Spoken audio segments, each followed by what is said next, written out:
Bueno, buenas tardes a todos. El día de hoy vamos a ver el último tema de el módulo de intervencionismo. La palabra intervencionismo significa procedimientos que involucran eh, realizar actividades mínimamente invasivas. Cuando decimos mínimamente invasivas, es que no es igual a una cirugía abierta, pero significa que también comparte algunas actividades de una vía, ya que involucra la administración tanto de anestesia local como en algunos casos de anestesia general. La mayoría de anestesias generales son anestesia eh, suave, como diría la gente, eh, que ponga a dormir ligeramente a un paciente.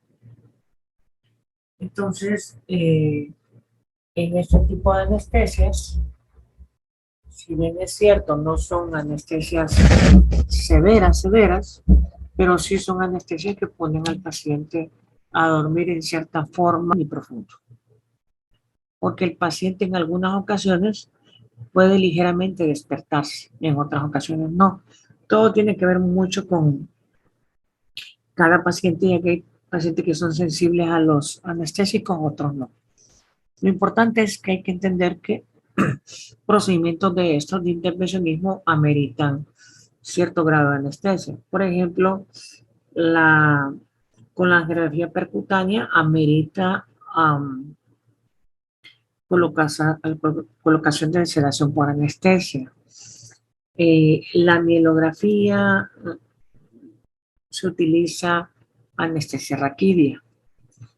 La arteriografía no lo necesita, ni la arteriografía, esas son más anestesias de tipo local. Dentro de los que más se necesitan anestesia serían en los drenajes percutáneos renales o en pacientes con colocación de derivación externa de la vía urinaria o de las vías biliares. Son los que más necesitamos. En cambio, la mielografía es un estudio que ya no se hace.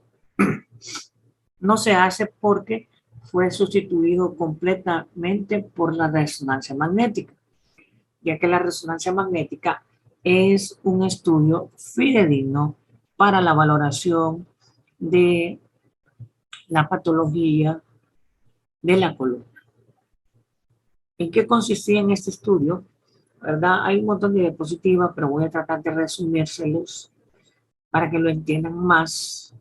La mielografía es un estudio que consiste en la visualización de las paredes de la cavidad medular, la médula espinal y la salida de las raíces, con el objetivo de identificar alguna alteración en las mismas o en la salida de las raíces nerviosas. ¿Cómo se realizaba este estudio? Bueno, este estudio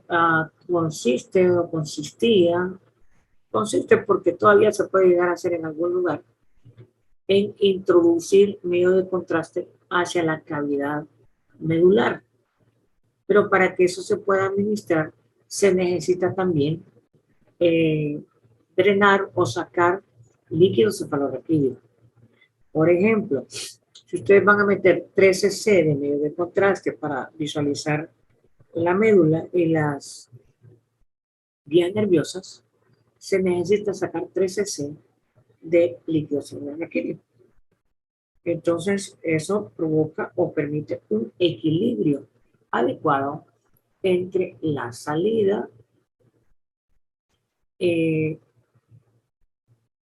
del líquido cefalorraquídeo y la entrada del medio de contraste. Entonces, siempre es fundamental esto.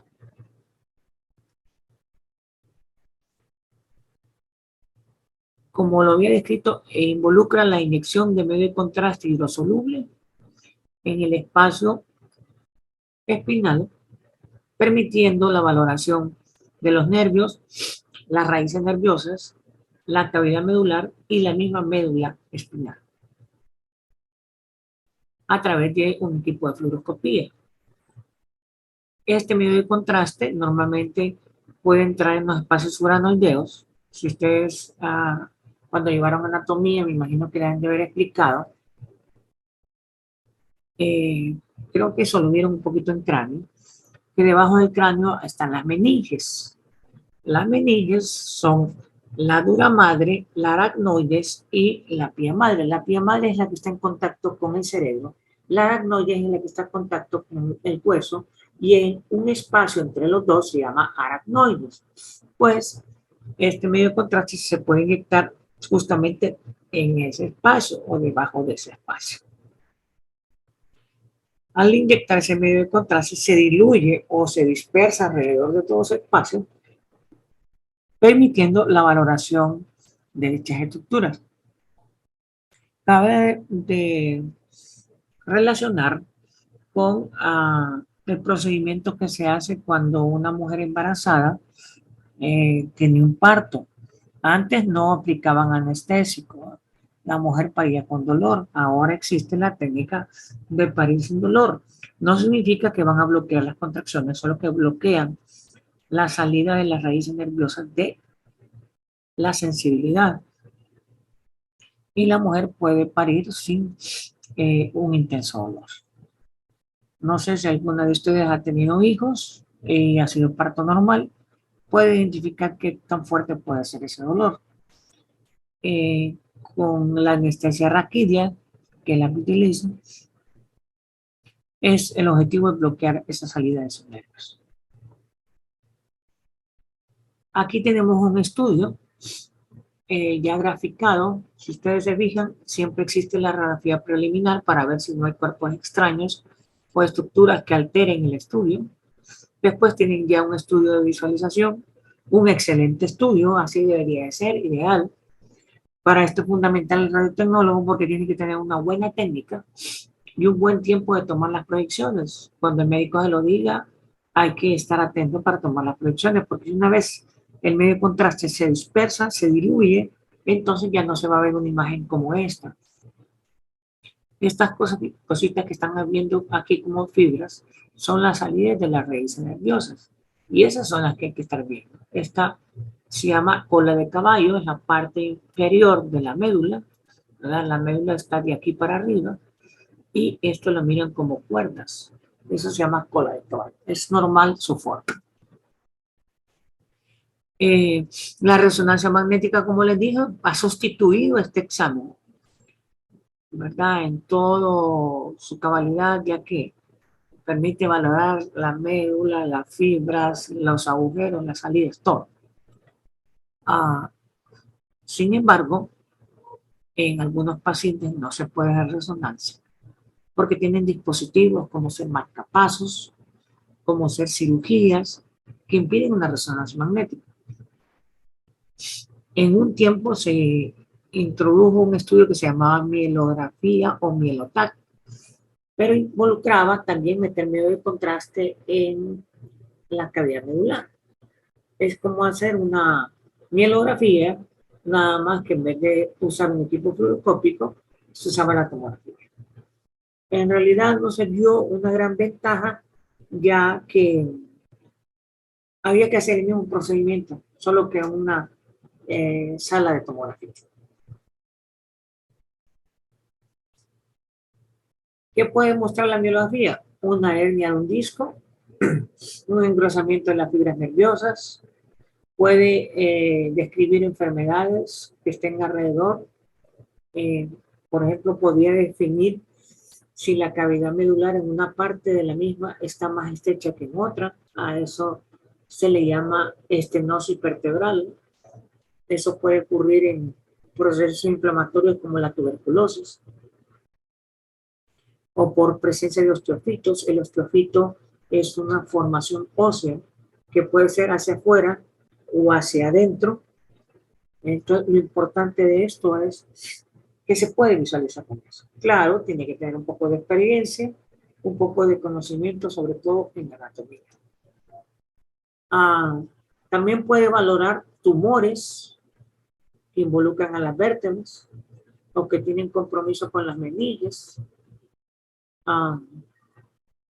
Procesos infecciosos como el que les acabo de decir, tuberculosis, provoca cambios inflamatorios a nivel de las meninges y el medio de contraste puede hacer que se demuestre un engrosamiento focal de la meninge.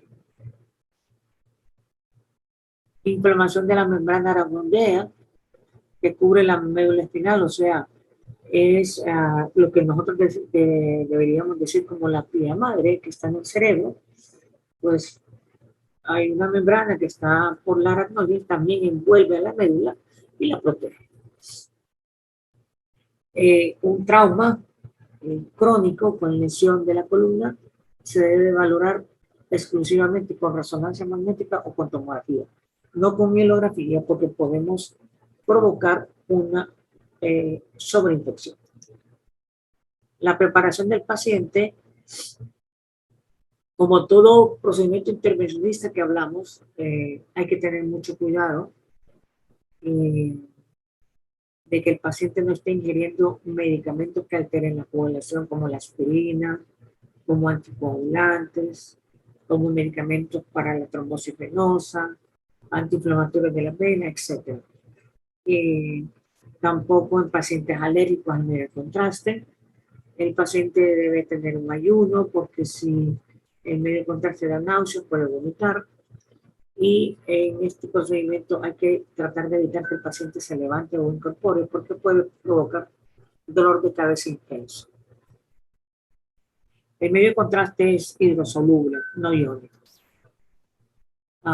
La droga que hablé, los medicamentos anticoagulantes y saber si el paciente no es alérgico al medio. Se pide al paciente que en las últimas 24 horas trate de ingerir bastante líquido. ¿Por qué? La ingestión de líquidos hace que la producción de líquidos cefalorraquídeos sea adecuada. Y recuerden que cuando empezamos a hacer el procedimiento y introduzcamos la aguja, que ya vamos a ver en un rato dónde se introduce, vamos a sacar líquidos cefalorraquídeos. Cuando metemos una aguja y sacamos líquidos cefalorraquídeos, este no sale a chorro. Si saliera a chorro, podríamos matar a un paciente. La ventaja es que sale gota a gota. Entonces es donde tenemos que utilizar la matemática. 20 gotas hacen un cc. Entonces 60 gotas serán 3 cc. 80 gotas serán 4 cc. Entonces, desde que empezamos a meter la aguja y empieza a salir el líquido cefalorraquídeo, empezamos a contar gotas. Y de acuerdo a la cantidad de cc, así van a ser la cantidad de gotas. Si sacamos 80 gotas, significa que son 4 cc de líquido cefalorraquídeo que salió. El paciente acostado sin levantarse. Esa misma cantidad de medio de contraste vamos a meter. En el paso del tiempo, el medio de contraste se va reabsorbiendo lentamente y al mismo tiempo el cerebro o el aracnoides va a empezar a formar simultáneamente líquido cefalorraquídeo, compensando la presión intracerebral y evitando problemas que provoquen alteraciones. Como les decía, la cantidad de líquidos cefalorraquídeos que saquen, esa es la misma cantidad de medio de contraste que introducirán. Evitar que el paciente haya ingerido alimentos por los vómitos, que no utilice joyas, ni dentaduras, todo eso, porque no sabemos qué puede presentar un paciente cuando estemos haciendo un procedimiento de esos. Normalmente no debería de pasar nada, pero siempre hay que pensar en todas las complicaciones que podemos tener en un paciente. Entonces, ¿qué pasa si tiene una placa? Si el paciente llegara a convulsionar, una placa podría fracturarse y hacer broncoaspiración. Lentes podría quebrarlos y herirse. Objetos de metal que tenga también, o sea, y además que interfiere. Tiene que existir una buena relación entre el médico y el radiotecnólogo, que los dos entiendan qué es lo que están haciendo, qué procedimiento, porque les ayuda perfectamente a poder tener una sincronización al momento de estar haciendo el estudio.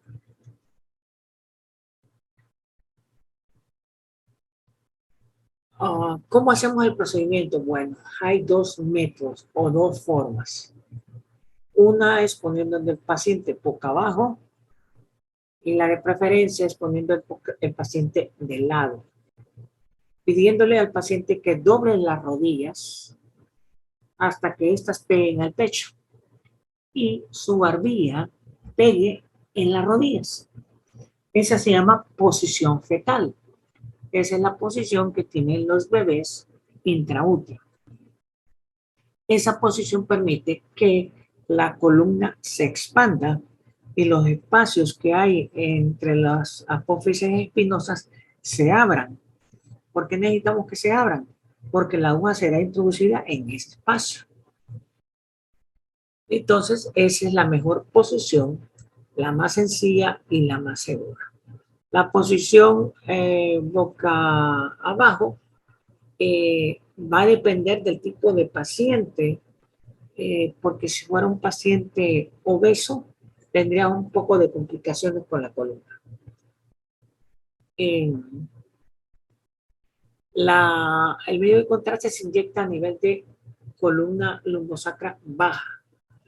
También se puede aplicar en la región cervical, sí, en la cisterna, entre lo que es la columna cervical y lo que es la base del cráneo. Hay una fosa, en esa fosa se puede administrar medio de contraste, pero de preferible, mejor se requiere en columna lumbosacra. ¿Dónde se va a colocar la aguja? Se debe hacer asepsia, antisepsia, colocación de campos, aplicación de anestésico local y bajo fluoroscopía, visualizando fluoroscopía, vamos a encontrar el espacio interespinoso, ¿verdad? Es el espacio en que forma una apófise espinosa y otra. Normalmente el lugar donde vamos a empezar a utilizar es L4 o L5, el espacio que hay entre la columna o el cuerpo vertebral de L4 y L5.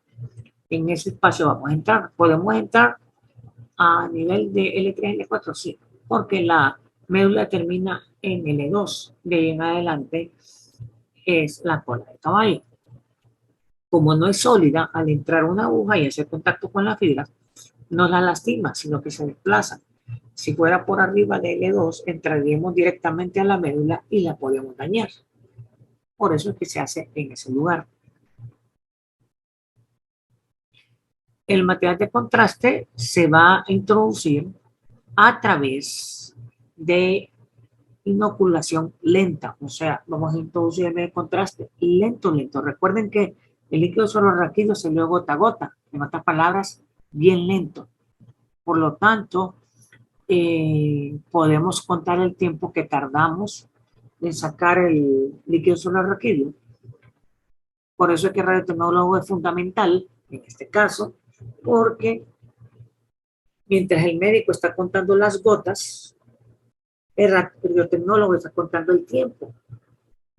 Entonces, estoy haciendo el procedimiento, saco 80 gotas. Cuando digo 80 gotas, el técnico me dice 3 minutos, un ejemplo. Bueno, entonces yo ya tengo preparado el medio contraste, tengo preparado los 4 cc. Y una vez que cae la última gota, conecto la aguja y empiezo a introducir el medio contraste lentamente. Y otra vez el técnico me va llevando el tiempo y me va diciendo cuando cumpla los 4 minutos. El objetivo es que no haya un desbalance en las presiones intracerebrales, porque un desbalance me puede provocar enclavamiento. Enclavamiento es que la médula espinal caiga hacia abajo y puede matar a un paciente.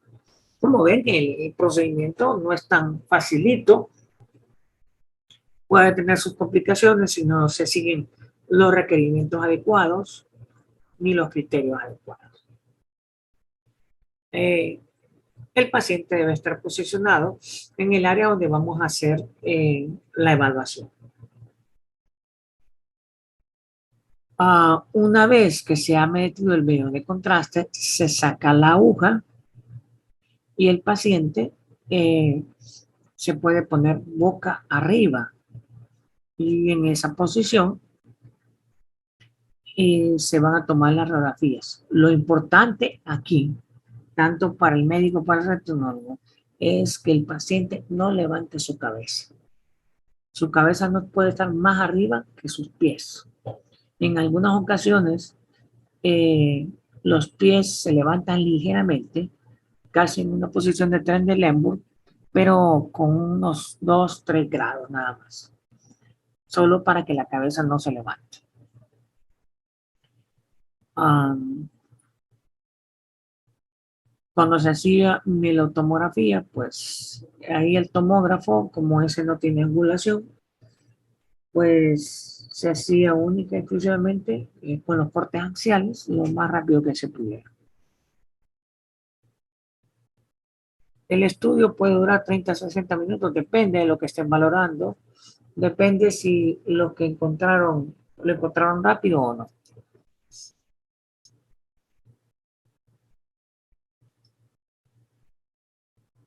¿Qué puede sentir el paciente durante el procedimiento? Bueno, va a sentir a la parte de abajo, va a sentir eh, un poquito de dolor por el anestésico. De ahí en adelante no debería de sentir ni aún la entrada del medio de contraste, pero sí puede percibir las manifestaciones que siente un paciente cuando se le mete contraste IVE, las mismitas. Sobre todo si siente náuseas y vómitos, lo importante aquí es tratar de ayudar al paciente manteniendo la cabeza abajo. Si la levanta puede tener un dolor de cabeza intenso que le va a causar náuseas y vómitos por 12 a 24 horas. Si todo sale bien, rara vez va a tener dolor de cabeza, va a tener eritema, náuseas. Convulsiones bueno, yo no he visto, sí sé que se han referido, pero esto es extremadamente raro. Después de realizar el estudio, el paciente se llevará a una sala en donde puede estar entre 2 y 6 horas, dependiendo de la evolución del paciente. En las áreas de recuperación, aquí sí se mantiene en un Lemburg, manteniendo los pies hacia arriba. Mientras esté acostado, se le puede decir al paciente que ingiera líquidos, Gatorade o lo que quiera, con el objetivo de hacer mejor o que más rápidamente se produzca líquido cefalorraquídeo. 1 o 2 días, a 3 en algunos casos, se pide que el paciente no vaya a hacer esfuerzos físicos. Si el paciente presenta cefalea después del estudio, fiebre, náuseas o dolor local, deben informar inmediatamente porque probablemente hay una sobreinfección, sobre todo si hay adormecimiento de los miembros inferiores. Si hay trastornos para orinar o defecar, también, ¿por qué? Porque significa inflamación de meninges con compresión de las fibras nerviosas que le van a provocar incontinencia urinaria o oclusión intestinal.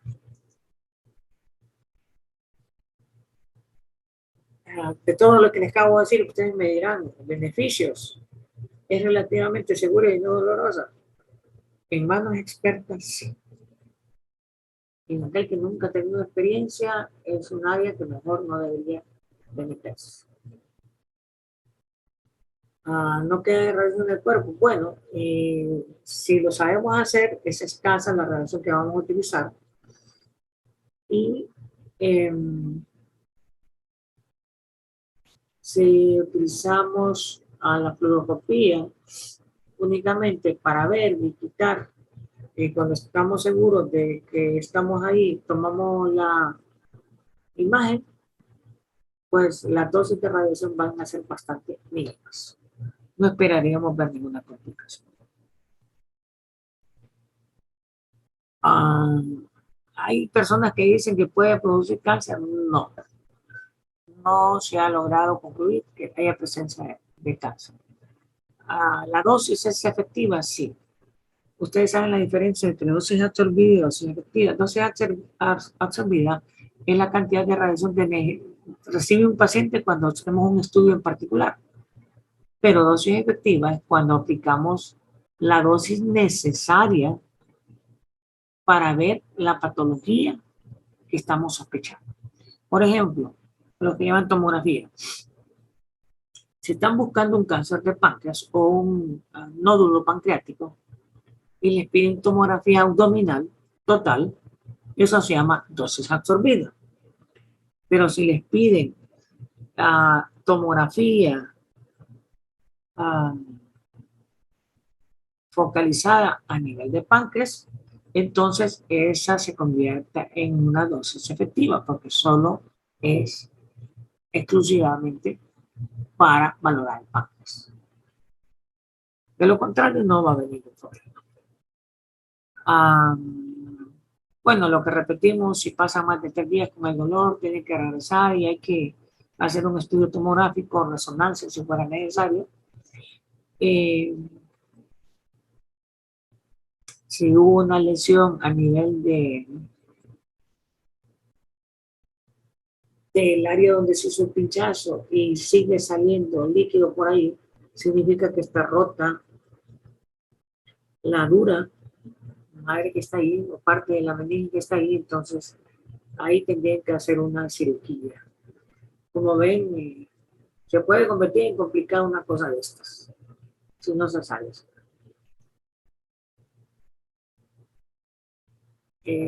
La membrana, que ya explicamos, puede intentar inflamarse y provocar convulsiones. Todas estas son cosas que podrían llegar a ocurrir, pero no es que van a ocurrir necesariamente. Eso ocurre en una persona en 1.000.000, probablemente. Las limitaciones de la mielografía. Bueno, las limitaciones es que no siempre va a ser efectiva. Que no se puede hacer en el embarazo. Que no se puede hacer si un paciente tiene una cirugía previa. Que no se puede hacer si ha tenido un estudio anterior, como un colon-por-nema, como una transintestinal, etc. O estudios parecidos. Puede sobreinfectarse si no se maneja adecuadamente. En fin, por eso es que hoy por hoy casi nadie pide un estudio de estos. Tal vez médicos de, como dicen la gente, de la vieja guardia, ¿verdad? O sea, de costumbres anteriores, pero la mayoría hoy por hoy están pidiendo resonancia magnética. Bueno, vamos a tratar de explicar cómo se hace esto. Este es el cuerpo vertebral, este es la médula, este es el líquido suprarraquídeo y aquí está el canal espinal. Entre apófisis espinosa y apófisis espinosa hay un espacio. Ese espacio es donde hay que entrar. Normalmente la aguja no se mete recta como la ven aquí, sino que se mete un poco oblicua, estirando la piel, para que cuando la saquen, el músculo que fue estirado y la piel que fue estirada hagan un traslape. Ese traslape evita que haya salida de líquido suprarraquídeo hacia afuera y se sobreinfecte. Entonces, como ven, la aguja entra al espacio dedo y ahí se administra el material de contraste, pero aquí si se fijan, está saliendo gota a gota.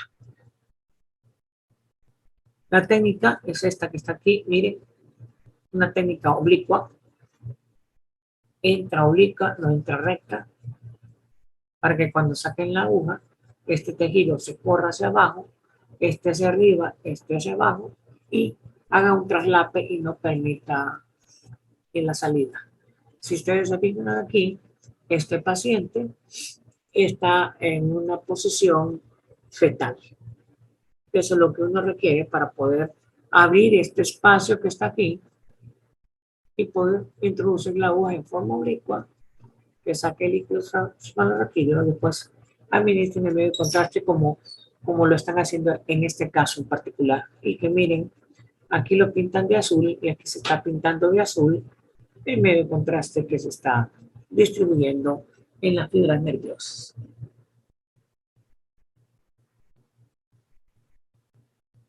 ¿Qué pasaría si la columna no estuviera abierta? Habría mucha compresión de la aguja y podría provocar sangrado. En este caso, si está boca abajo, miren, es un poco difícil, se cierran más los cuerpos vertebrales y se vuelve un poco más complicado. Habría que poner una almohada aquí. Por eso la posición fetal es la más ideal que uno utiliza en la práctica médica. Aquí están viendo, ustedes se fijan, no es un ser humano, este sí es un ser humano, pero las mielografías también las hacen en los animales. En este caso es un perro. La entrada de la aguja es diferente y la administración del medio contraste. Miren, está pintando toda la columna en este animal. En un ser humano hay un grave problema. No sé si lograron notar. La aguja atravesó la región medular. ¿Por qué? Porque estos son los discos. La región medular está acá atrás. Eso significa que probablemente pudieron generar una lesión, porque está fuera del espacio. Aquí un estudio ideal, miren, la aguja ya está por salir, ya acaba de meterme el contraste, y aquí está una proyección AP y una lateral, donde logramos ver los espacios, donde logramos ver la salida de las raíces, que son normales, y que no hay defectos. Como ven, el estudio bien realizado con una buena técnica, no habrá problemas, es un estudio diagnóstico, pero si se puede hacer la valoración de la columna sin necesidad de hacer intervencionismo, es lo ideal y es lo mejor hoy por hoy. Sobre todo, que la resonancia puede valorar más de 10 cosas que la mielografía no puede hacer. Entonces, solo es para que ustedes conozcan de cómo se hacía antes de entender o de tener la resonancia magnética, cómo se valoraba la médula, la salida de sus raíces, la presencia de tumores, la presencia de compresiones, etcétera, de la médula espinal. No sé si tienen preguntas, dudas, comentarios. No. Bueno, si no la hay, entonces concluimos con la clase del día de hoy. Que tengan una feliz tarde y que mañana, bueno, los que están participando les vaya bien. Gracias, doctor. Gracias, doctor. Doctor. Gracias, doctor. Feliz tarde.